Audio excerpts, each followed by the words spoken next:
دھری کی دھری رہ جاتی ہے. بڑے بڑے ذہین آئے, بڑی بڑی کتابیں لکھی, اور آخری عمر میں جا کے گمراہ ہو گئے. اور بہت کند ذہن لوگ آئے, اور جب انہوں نے اس رستے پر قدم رکھا تو اللہ نے ایسی مدد کی کہ وہ اپنے زمانے کے نابغے روزگار بن گئے. 2 مثالیں میں آپ کو دیتا ہوں, اس کے بعد آتے ہیں اگلے حصے کی طرف گفتگو جس کی مناسبت سے آج آپ جمع ہیں. شیخ علی انصاری, شیخ علی ہی کہتے ہیں, آگے میں بھول گیا ان کا, جو اس وقت رہبر ہیں آیت اللہ علامہ خامنہئی, ان کے بہنوئی تھے. کچھ سال پہلے ان کا انتقال ہو گیا, شیخ علی تہرانی. امام خمینی کے انقلاب کے دور میں بڑی میں نے زحمتیں اٹھائی, بڑی محنت کی, بہت کام کیا. خود معلم اخلاق تھے, معلم اخلاق, اور اخلاق پر بہت ساری کتابیں لکھی تھی. اخلاق پر کون کتابیں لکھتا ہے؟ ہر ایک تو نہیں لکھتا, اور نہ ہر ایک لکھ سکتا ہے. وہی لکھتا ہے جو سراپا اخلاق ہو, جو درس اخلاق دے سکے, جو خود مہذب ہو. انہوں نے کتابیں بھی لکھی اور بڑا کچھ کام کیا, جوانوں کے دلوں میں اپنا گھر بھی کر لیا. لیکن جب انقلاب کامیاب ہوا, آیت اللہ خامنہئی بھی میدان میں تھے, وہ بھی میدان میں تھے. آہستہ آہستہ حسادت شروع ہوئی, آہستہ آہستہ حسد کا مادہ بڑھتا چلا گیا, یہاں تک کہ آیت اللہ خامنہئی کو تہران میں امام جمعہ کا منصب امام خمینی نے ادا کیا کہ آپ امام جمعہ ہوں گے. وہ مشن ہوتے تھے شیخ علی تہرانی, ان کو بہت برا لگا کہ میں اتنا قابل, میں اتنا اچھا, میں اتنا پڑھا لکھا, میں یہ میں وہ, مجھے نظر انداز کر دیا گیا اور ان کو بنا دیا گیا. نتیجہ یہ ہوا کہ جنگ چونکہ شروع ہو چکی تھی عراق میں, اور صدام نے حملہ کر دیا تھا, تو یہ اچانک ادھر سب کو چھوڑ چھاڑ کے عراق چلے گئے اور صدام کی گود میں بیٹھ گئے.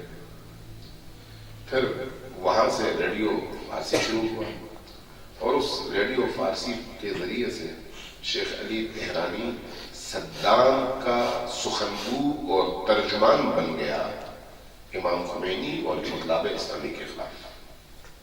اتنا پاکیزہ بیک گراؤنڈ, اتنا بڑا نام, اتنا بڑا معلم اخلاق, لیکن اللہ سے دوری اور شہوانیت اور حیوانیت کے غلبے کے نتیجے میں اس کا انجام یہ ہوا کہ جا کر صدام جیسے وقت کے سب سے بڑے یزید کی گود میں بیٹھ گیا, اور پھر وہاں سے تقریریں کیا کرتا. میں نے خود اس کی تقریریں ریڈیو پہ سنی ہیں, اس زمانے میں ریڈیو بنا کے دے دیا, اور یہ صبح و شام انقلاب کے خلاف, امام خمینی کے خلاف, رہبر کے خلاف, باقی جو انقلابی لوگ تھے ان کے خلاف مسلسل تقریریں کرتے تھے, اور آخر کار مر گئے.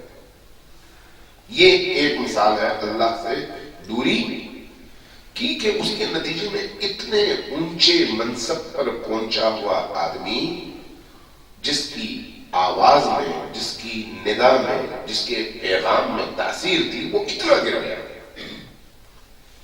دوسری طرف علامہ طباطبائی, علامہ محمد حسین طباطبائی صاحب المیزان تبریز میں تھے, کھیتی باڑی کرتے تھے, غریب ماں باپ کے چشم و چراغ تھا, لیکن زمینیں تھیں, اس لیے زمینوں سے جو کچھ ملتا تھا اس سے گزر اوقات کر لیتے تھے. نجف چلے گئے, 11 سال تک پڑھتے رہے, محنت کرتے رہے, لیکن ذہن کند تھا, ذہن کوئی تیز نہیں تھا. کہ ان کے تاریخ میں لکھا ہے, کئی بار سوچتے تھے کہ میں اس طرح سے کیسے پڑھ پاؤں گا علوم عالم. ایک دفعہ مالی حوالے سے بھی ان کو پریشانی ہوئی, مادی حوالے سے بھی پریشانیاں شروع ہوئی, اس لیے کہ گھر سے جو خرچہ آتا تھا وہ نہیں آیا, اور وہ خود نجف میں تھے اور 17 سال ہو چکے تھے نجف میں ان کو. وہ خود یہ کہتے ہیں کہ میں کفایہ مطالعے کے لیے میری گود میں تھا, کفایہ کی کتاب گود میں تھی, اور میں پڑھ رہا تھا, لیکن میرا ذہن اپنے مادی مسائل میں الجھا ہوا تھا کہ گھر سے خرچہ نہیں آیا, آگے گزر بسر کیسے ہو. کہتے ہیں اچانک اسی کیفیت میں دروازے پر دستک ہوئی. میں اٹھا, دروازے پر گیا, کھولا, دیکھا ایک شخص دراز قد, سینکڑوں سال پرانے لوگوں کی طرح سے ان کا لباس پہنے, ایک پرانے زمانے کا لباس, سر پہ ایک ٹوپی, اونچے قد کا, دروازے پہ کھڑا ہے. میں سلام کیا, اس نے جواب دیا, کہا کہ آئے تبائی, مجھے اللہ نے آپ کے پاس بھیجا ہے.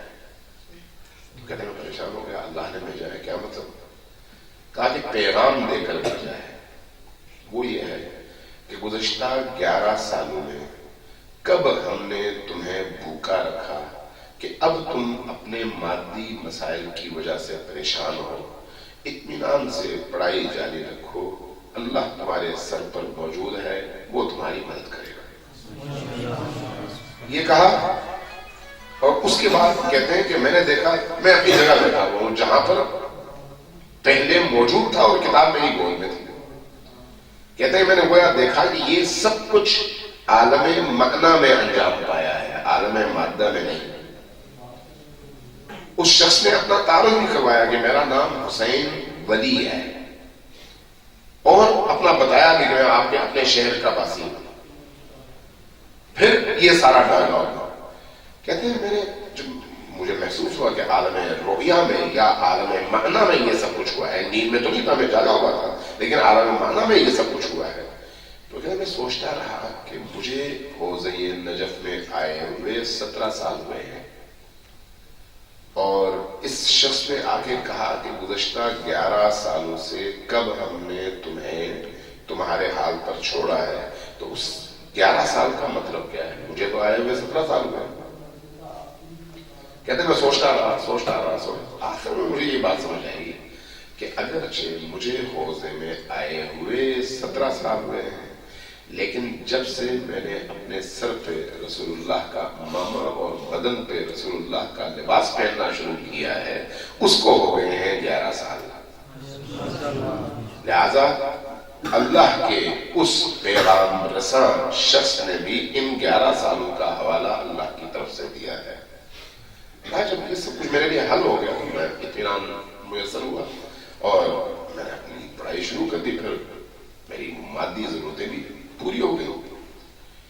نتیجہ یہ ہے کہ اللہ تبارک و تعالیٰ نے اس پاکیزہ شخصیت کا ہاتھ اس طرح سے تھاما کہ اس کو اللہ تبارک و تعالیٰ نے علمی, فکری, معنوی, عرفانی, تفسیری, باقی علوم جتنے بھی علوم ہیں ان کے حوالے سے وہ مقام عطا کیا کہ علامہ شہید مرتضی مطہری نے یہ جملہ ارشاد فرمایا ہے تفسیر المیزان کے حوالے سے کہ تفسیر المیزان کی حقیقت اور اس کی گہرائی کا ادراک آج کے لوگ نہیں کر سکتے. 100 سال گزر جائیں گے تب لوگوں کو سمجھ آئے گی کہ تفسیر المیزان کیا ہے.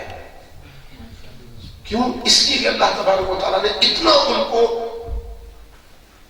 مقام بھی دیا اور اتنی گہرائی بھی دی, اور علوم و معارف آل محمد کے لیے دل کو کھول بھی دیا. یہ کب ہوتا ہے؟